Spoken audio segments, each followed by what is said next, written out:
you might have those impulses where you're fearful of what you might do to yourself in trading, which is what I had, and I had to be conditioned to go in looking at the market from a different approach than just one entry technique. It feels too, in my opinion, because I wrestle with all this bullshit and obsessive compulsive disorder, it feels too myopic for me to know only one way of getting into a marketplace. In my opinion of a highly efficient trader, they should have more than one way to get in. And I felt if I didn't have that, I was not properly equipped to trade. So I wanted to have a repertoire of things. Because in my mindset was, I'll have a tool for whatever the fuck they bring to me. Whatever that market's going to do today, I will have a trade. Now, I can do that today, but admittedly, that was a dumb decision, which caused me to make a lot of tweaks and mess with stuff and blow accounts trying to make things happen when I didn't have any proof behind what it was I was trying to force as a trader when I first started. And for some, if you listen to me as a benchmark of 5 handles, you're starting from ground zero. So 5 handles is a huge win. If you just get that one time a week and you stop and you don't lose it, that's a good thing. That's good. Especially if you're doing it with a one mini contract. You're doing $1,250 a week. Well, that's not entirely true, is it? If you're doing it multiple times each week, you can build it up to that, 25 handles. But if you do it every single day, do that, you're going to get it that way. But if you just, right now, for instance, the folks that are in Africa, you are challenged financially right now. And in Nigeria, there's a whole lot of shit going on.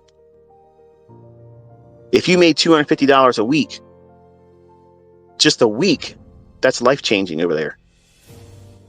And some of you have done the math on that, thinking, man, I'm going to live a whole different lifestyle once this starts happening for me. But in the United States here, unfortunately, and this is not to talk down to anybody else in another country, but $250 doesn't even pay my fucking cable bill per month. So here we have a lot of expenses and we live lives that are really bloated with things that are just overpriced. And I'm not exempt to that. But these 5 handles can make a major dent, even with what I spend a month. I already told you, $1,500, $1,300, $1,200 of groceries. And I have not my full family. My 3 older children, they have their own places. They're outside my house. And I still have to pay a lot of money. In my opinion, that's a lot of money for groceries. So I know that all of you that aren't making a lot of money right now, and you're making whatever your job pays, and you have your families, you have your bills, your ends to meet, and you have all this stuff going on around us that's causing shit to get really expensive. Like really expensive. The car I just bought my son, Cameron, Nissan Sentra, $28,000. That car should never sell for $28,000. They wanted $29,800. That was the lowest they were going to go. And I said, I will never buy another car from this lot again unless I get it for $28,000. So naturally, they sold it for $28,000. So I know it's hard for everybody else because it irks me to see what they're making people pay for now. And going to the grocery store and seeing how much shit costs, it's nuts. So now bring that into the equation, trolls, and folks that are trying to learn how to do this. They've never done it before. You have to have a goal to reach that's realistic, that it's rewarding if you hit it. And now I give you what? You aim for the 5, but to give yourself confidence, as soon as you get 3, close it and watch and see how many times it goes to the 5. That's what I had to do to build my confidence to get into trades. I conditioned myself that way. Cameron's in the process of going through that. He's going to go through that same process of you're looking for 5. As soon as you get 3, you're going to close it and then watch it. Does it deliver the 5? How long does it take? How much drawdown did you experience from the point where you took off the 3 contracts the 3 handles in that one contract move. How much time did it take in drawdown before it went to the 5, or did it ever go there? Those things you keep a running log of. And you're going to be doing these multiple times intraday, which is why I'm telling you to get your $10,000 demo trade or demo account ready. Because I want you to be doing one mini, yes, with a $10,000 account, because I want you to see the effects of rushing in underfunded, but I'm going to show you how to correct the drawdown too.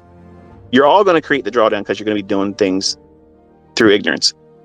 But I will teach you how to fix all that stuff and also how to fear getting in. I'm going to do the whole thing I did with myself and what I'm putting my sons through.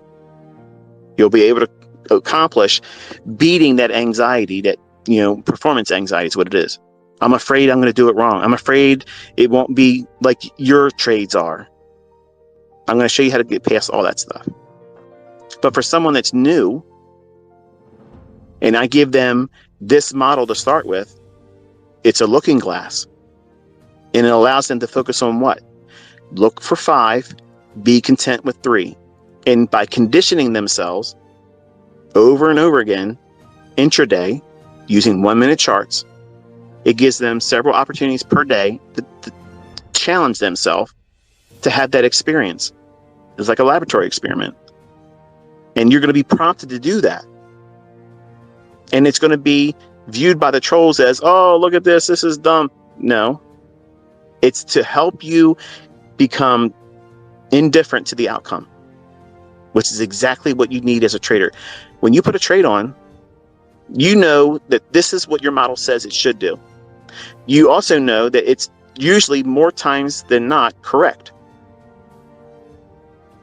So if it's more times correct than it's not, if it fails, it's not going to cause you to wig out. You're not going to say, oh, well, I'm going to have to jump on something else. This doesn't work anymore.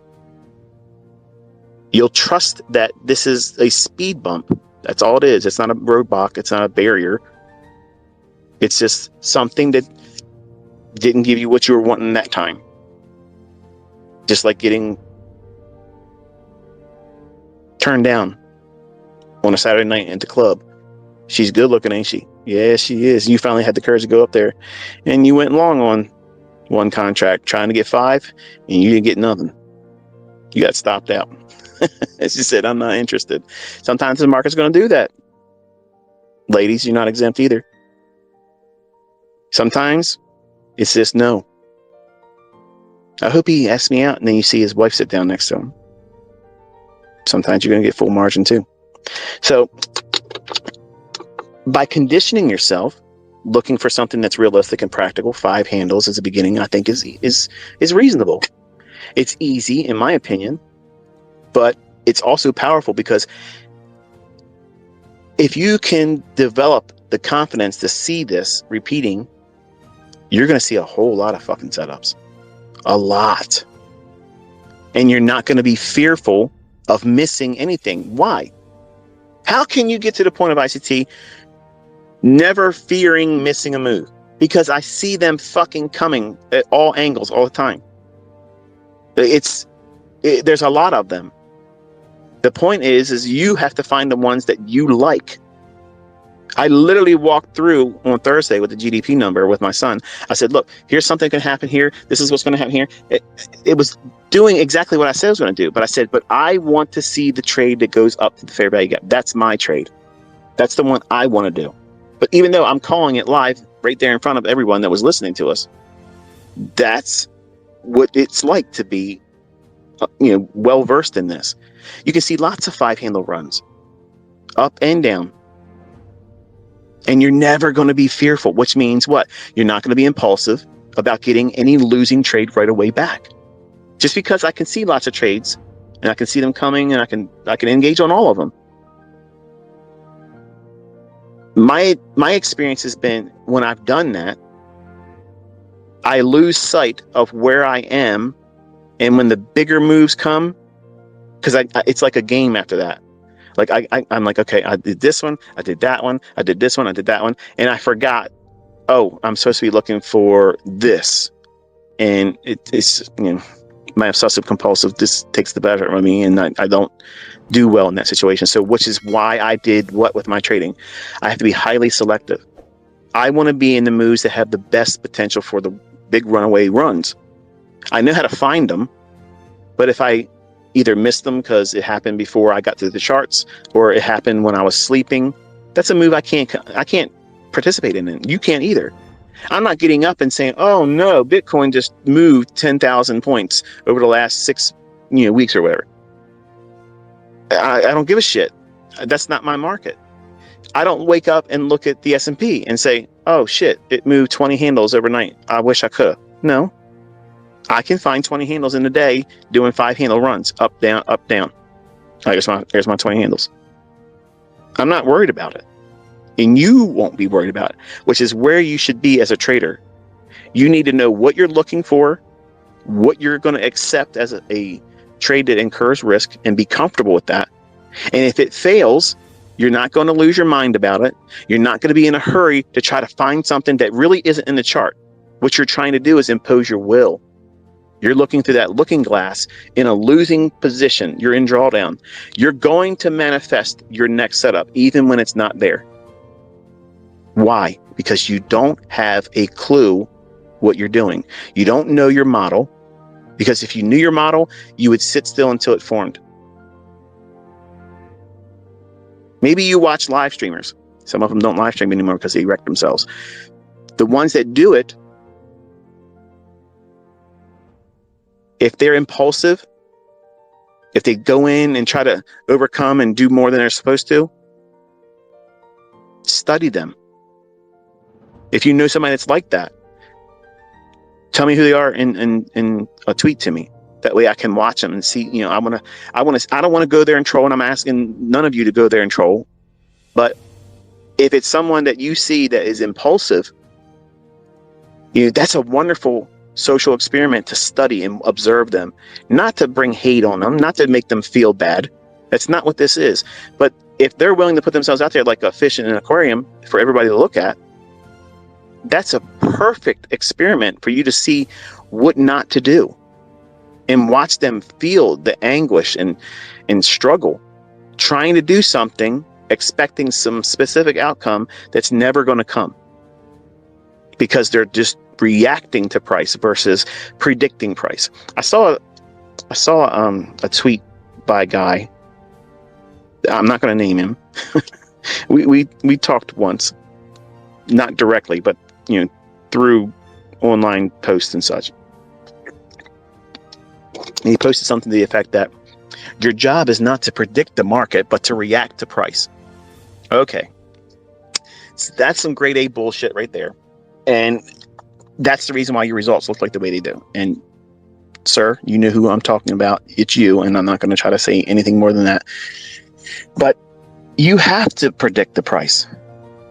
You have to. That's what every winning trader is trying to do. So how the fuck can you say your job is not to predict price? That's exactly what the fuck we're doing.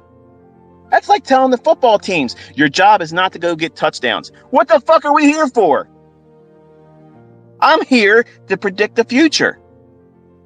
We're here to predict the fucking future. You can't think about what the fuck you're doing. You're trading futures, for fuck's sake. It's in the name. That's what you're doing. That's what the fuck we're doing. We're predicting the future. And when I see these people say your job as a trader is not to predict the future price movements, it's to be ready to react to price. How the fuck is that sound logic? That doesn't make any bit of fucking sense. That makes no sense at all. What the fuck? That makes no sense. And that's not the only person that said it.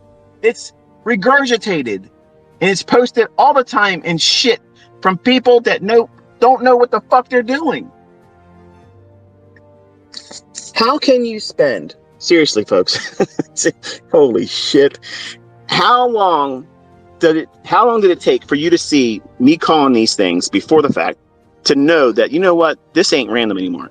And once you get to that point, okay, once you get to that point where you know it's not random and this shit is controlled, does it make any bit of fucking sense to listen to somebody tell you, or the world tossing out an opinion into the abyss of the internet, say, your job as a trader is not to predict price. It's to be ready to react to it. How can anybody that has spent any considerable time with me proving what it is that I teach and show you what the real market is, how can anyone palate that? How can you accept that or even entertain it as a reasonable fucking consideration for what we do? Nobody fucking can do that. Nobody absolutely would accept that. Let me explain why that is perpetuated in this industry.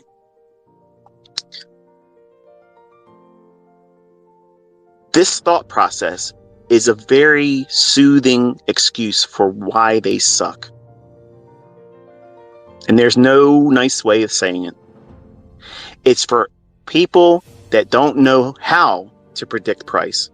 And it's a wonderful excuse for them to be able to lean on, cozy up to, and say, well, it's impossible to do anyway, so therefore I shouldn't feel bad about it. You bought the hook, line, and sinker that is in books. You can't predict price. No one can time the market. Well, I should change my motherfucking name to no one, because I'm proving it every fucking day. And guess who else is doing it? My fucking students. You're seeing them taking trades that I didn't even talk about, but they're using the logic that I've taught. So guess what that means? All the other bullshit is horse shit. Grade A.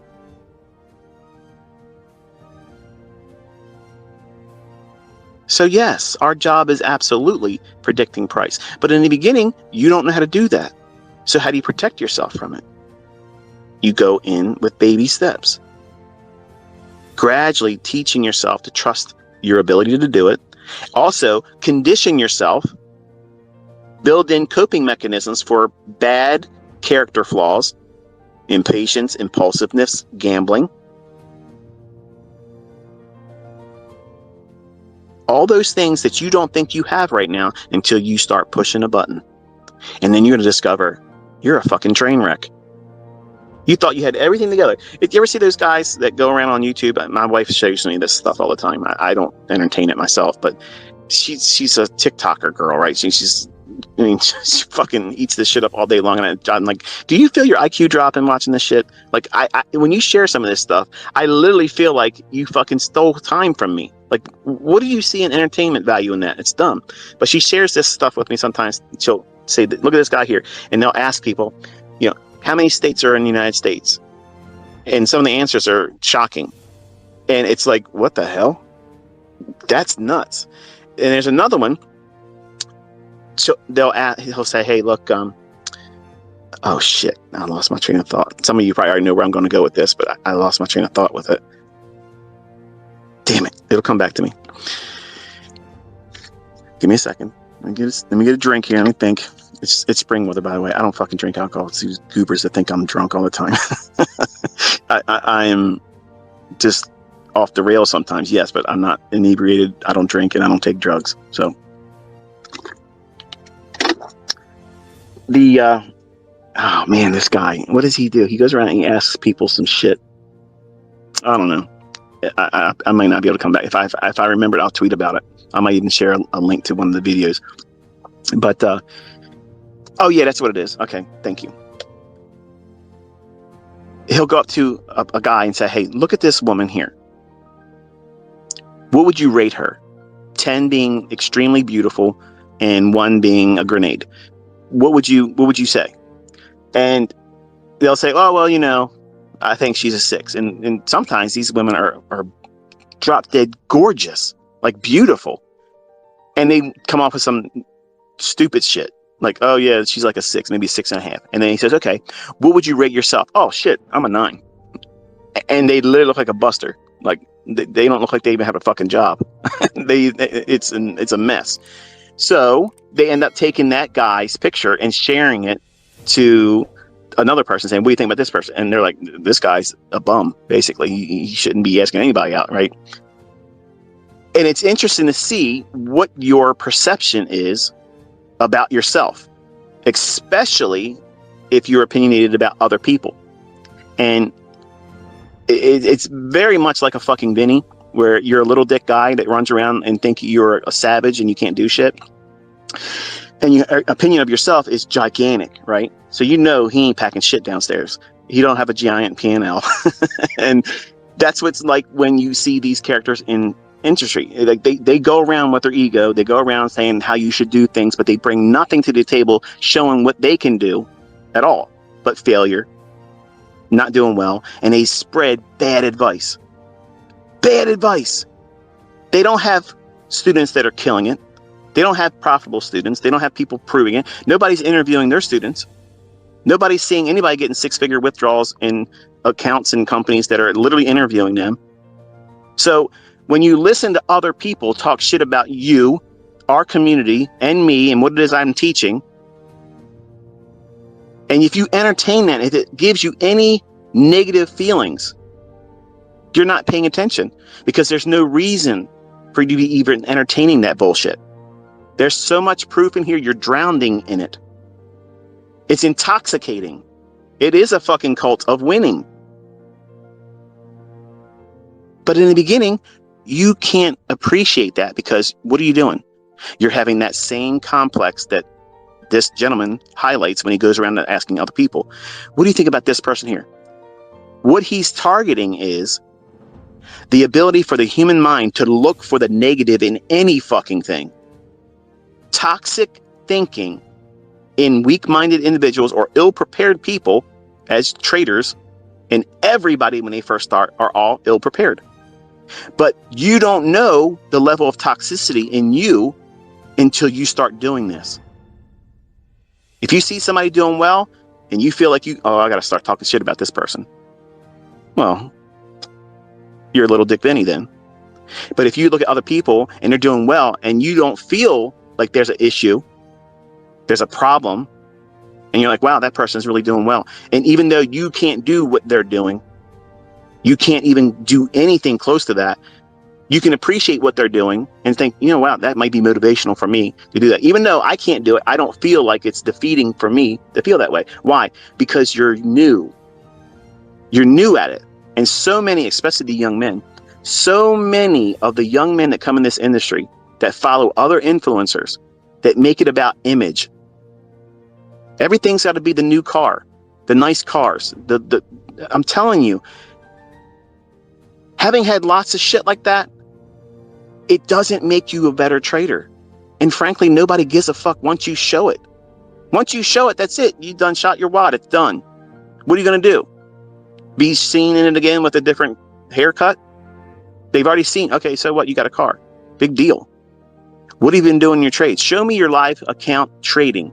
Show me over a chart while it's ticking real time when I'm watching it. Show me what the market's going to do. Tell me what it's going to do. And unfortunately, that's the stuff that never fucking happens. And that's where I live. That's my fast lane. I'm taking you in there doing that.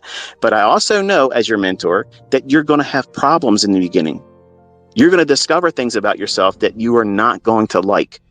And you're going to impulsively, because you're not disciplined, you're not going to have the impulse of a professional where it is, okay, I'm in a market environment right now that is not conducive for high probability. So I'm going to impulsively remove myself because my training tells me to do so. Not run away in fear or not roll the dice and see what happens, which is predominantly what everybody does.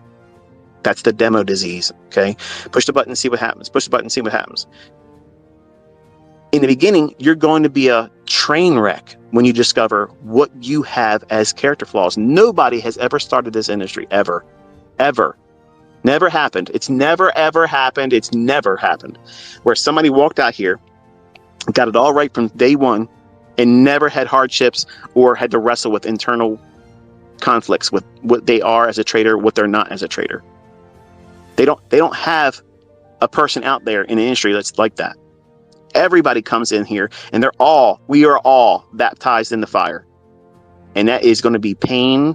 It's going to be loss. It's going to be frustration. And guess what, folks? Listen, friends and neighbors, that is absolutely part of this. And that's why I never make any sugarcoating about it. I want you to know that's coming, because that way you're prepared to, number one, identify it when it does. And then you have to do certain things to wrestle it and subdue it, because it will undo you. I don't go out there and say, go out there and try to go for 10 handles a day. That's unrealistic. I tell you to look for one 5-handle move. That's what you're looking for. In hindsight, by doing that every single day, you're conditioning your eye to see it. It's the same thing that happens when you go out and buy a car. Oh, I got this car. It's such a pretty blue color. Nobody's ever got a car that's this color in my neighborhood. And all of a sudden, as soon as you buy it and you drive home, on your way home, you done seen 17 of the same fucking car. It's like everybody went out there that day and bought your fucking car. How did that happen? How the fuck did that just happen? It didn't just happen. What you just did was you opened up and activated your reticular activating system. So now your subconscious that was filtering all that stuff out before, because it didn't matter that that car was owned by other people. You went to the lot, you saw it. Oh, I got to have that car. It means something to you now. It resonates with you. It's something that is part of you. So it should come to no surprise when every time you walk around, you see your car, because it means something. You have adopted that as something meaningful to you. Well, when I tell you to look at hindsight and backtest and study old data, looking for shit, and when I tell you to pause the video, look through price and tell me what you see. Well, not that I tell you to tell me what you see, but annotate what you see in your log, in your journal. When you do that, what you're doing is you're activating your reticular activating system. And when you do that, what you're doing is you're inviting your subconscious to draw on to something that is meaningful to you.